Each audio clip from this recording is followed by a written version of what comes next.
ಸರ್ಕಾರಿ ಜಾಗಗಳಲ್ಲಿ ನಮಾಜ್ಗೆ ಅವಕಾಶವನ್ನ ಕೊಡಬಾರದು.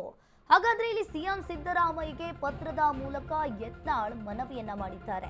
ಇನ್ನು ಎಲ್ಲೆಲ್ಲಿ ಸರ್ಕಾರಿ ಜಾಗಗಳು ಇರ್ತವೆ ಅಲ್ಲೆಲ್ಲ ನಮಾಜ್ ಮಾಡೋದಕ್ಕೆ ಅವಕಾಶವನ್ನ ಕೊಡಬಾರದು ಅಂತ ಹೇಳಿ ಸಿಎಂ ಸಿದ್ದರಾಮಯ್ಯನವರಿಗೆ ಪತ್ರದ ಮೂಲಕ ಯತ್ನಾಳ್ ಪತ್ರವನ್ನ ಬರೆದಿರುವಂತದ್ದು. ಸಾರ್ವಜನಿಕ ಮತ್ತು ಸರ್ಕಾರಿ ಜಾಗಗಳಲ್ಲಿ ಅವಕಾಶವನ್ನ ಕೊಡಬೇಡಿ, ಹಾಗೆ ಸರ್ವ ಜನಾಂಗದ ಶಾಂತಿಯ ತೋಟ ಎಲ್ಲರಿಗೂ ಕೂಡ ಅನ್ವಯಿಸಲಿ. ರಾಜ್ಯ ಸರ್ಕಾರದ ಆಶಯ ಎಲ್ಲರಿಗೂ ಕೂಡ ಅನ್ವಯ ಆಗಬೇಕು, ಹಾಗೆ ಸರ್ಕಾರ ಕೂಡಲೇ ಅಗತ್ಯ ಕ್ರಮ ಕೈಗೊಳ್ಳಲಿ ಅಂತ ಹೇಳಿದ್ದಾರೆ ಯತ್ನಾಳ್. ಮುಖ್ಯಮಂತ್ರಿ ಸಿದ್ದರಾಮಯ್ಯನವರಿಗೆ ಪತ್ರವನ್ನ ಬರೆದಿದ್ದಾರೆ ಶಾಸಕ ಬಸನಗೌಡ ಪಾಟೀಲ್ ಯತ್ನಾಳ್. ಸರ್ಕಾರಿ ಜಾಗಗಳಲ್ಲಿ ಯಾರೆಲ್ಲ ನಮಾಜನ್ನ ಮಾಡ್ತಾರೆ ಅವರಿಗೆಲ್ಲ ನಮಾಜನ್ನ ಮಾಡೋದಕ್ಕೆ ಅವಕಾಶವನ್ನ ಕೊಡಬಾರದು ಅಂತ ಹೇಳಿ ಸಿಎಂ ಸಿದ್ದರಾಮಯ್ಯನವರಿಗೆ ಬಸನಗೌಡ ಪಾಟೀಲ್ ಯತ್ನಾಳ್ ಪತ್ರವನ್ನ ಬರೆದಿದ್ದಾರೆ. ಇನ್ನು ನೀವು ಸರ್ವ ಜನಾಂಗದ ಶಾಂತಿಯ ತೋಟ ಎಲ್ಲರಿಗೂ ಕೂಡ ಅನ್ವಯವಾಗುತ್ತೆ, ಹಾಗಾದ್ರೆ ರಾಜ್ಯ ಸರ್ಕಾರದ ಆಶಯ ಎಲ್ಲರಿಗೂ ಕೂಡ ಅನ್ವಯ ಆಗಬೇಕು, ಸರ್ಕಾರ ಕೂಡಲೇ ಈ ಕುರಿತು ಅಗತ್ಯವಾದ ಕ್ರಮಗಳನ್ನು ತೆಗೆದುಕೊಳ್ಳಬೇಕು ಅಂತ ಹೇಳಿ ಪತ್ರದ ಮೂಲಕ ಸಿಎಂ ಸಿದ್ದರಾಮಯ್ಯನವರಿಗೆ ಬಸನಗೌಡ ಪಾಟೀಲ್ ಯತ್ನಾಳ್ ಪತ್ರವನ್ನ ಬರೆದಿದ್ದಾರೆ.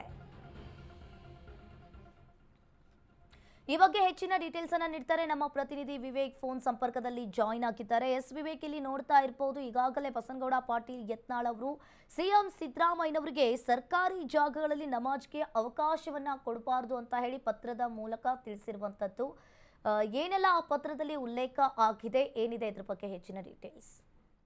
ಎಸ್ ಅಂಕಿತಾ, ಈಗಾಗಲೇ ಏನು ರಾಜ್ಯ ಸರ್ಕಾರ ಹಾಗೂ ಬಿಜೆಪಿ ನಾಯಕರು ಮತ್ತೆ RSS ನಾಯಕರ ನಡುವೆ ಈಗಾಗಲೇ ಸಮರ ಶುರುವಾಗಿದೆ ಅಂತಾನೆ ಹೇಳ್ಬೋದು. ಯಾಕಂದ್ರೆ ಪ್ರಾರಂಭದಿಂದಲ ಪ್ರಿಯಾಂಕ್ ಖರ್ಗೆ ಅವರು ಒಂದು ಪತ್ರವನ್ನ ಬರೀತಾರೆ ಮುಖ್ಯಮಂತ್ರಿ ಸಿದ್ದರಾಮಯ್ಯ ಅವರಿಗೆ. ಸರ್ಕಾರಿ ಜಾಗಗಳಲ್ಲಿ ಯಾವುದೇ ಈ ರೀತಿಯಾದ ಚಟುವಟಿಕೆಗಳು ನಡೆಯೋದಕ್ಕೆ ಅವಕಾಶವನ್ನ ಕೊಡಬಾರದು, ಇದಕ್ಕೆ ನಿರ್ಬಂಧ ಹಾಕ್ಲೇಬೇಕು ಅನ್ನೋ ಒಂದು ಪತ್ರ ಬರೀತಾರೆ.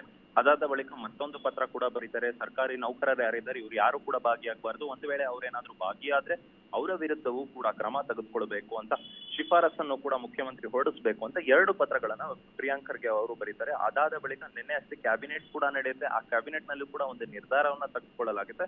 ಅಂದ್ರೆ ಪರೋಕ್ಷವಾಗಿ RSS ಹೆಸರನ್ನ ಉಲ್ಲೇಖಿಸದೆ ಬೇರೆ ರೀತಿಯಾಗಿ, ಅಂದ್ರೆ ಯಾವುದೇ ಒಂದು ಕಾರ್ಯಕ್ರಮ ಆಗಿರ್ಬೋದು, ಧಾರ್ಮಿಕ ಆಗಿರ್ಬೋದು ಅಥವಾ ಬೇರೆ ಸಂಘ ಸಂಸ್ಥೆಗಳ ಕಾರ್ಯಕ್ರಮ ಆಗಿರ್ಬೋದು, ಈ ಯಾವುದೇ ಒಂದು ಕಾರ್ಯಕ್ರಮ ಮಾಡೋದಿದ್ರೆ ಪೊಲೀಸ್ ಪರ್ಮಿಷನ್ ತೆಗೆದುಕೊಳ್ಳೋದು ಅಗತ್ಯ ಅಂತ ಒಂದು ಶಿಫಾರಸನ್ನು ಕೂಡ ಪಾಸ್ ಮಾಡುತ್ತೆ ನಿನ್ನೆ ಸಚಿವ ಸಂಪುಟ ಸಭೆ.